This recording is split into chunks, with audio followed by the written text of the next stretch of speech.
Мнозина современи теолози, например Јана Рас, имајќи го за основа отечкото предание, пишуваат против религиозноста, објаснувајќи ја како манифестација на нагон за самоодржување.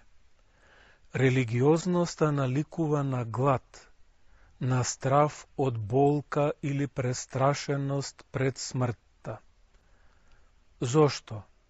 Затоа што човекот го гледа неговото постоење, загрозено од страна на сили и чинители кои не може да ги контролира. Оттука можно е човекот во својот ум да создава конструкции што му овозможуваат заштита која е производ на неговата автосугестија. Факт е дека, цитирам, во авионот што влегува во зона на силни турбуленции нема атеисти.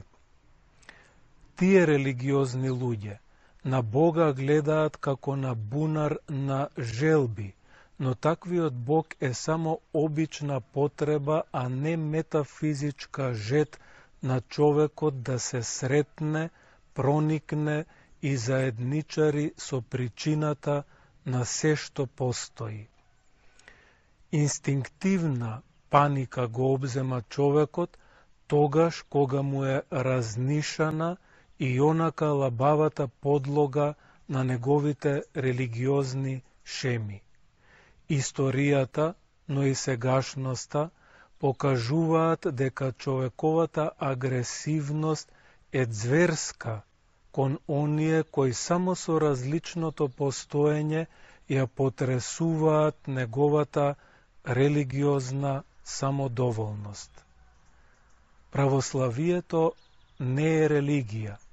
Од претходно реченото јасно е дека, помеѓу останатото, православието е и средба, литургиско заедничарење, а не обврзување и грч во религиозната самоубеденост.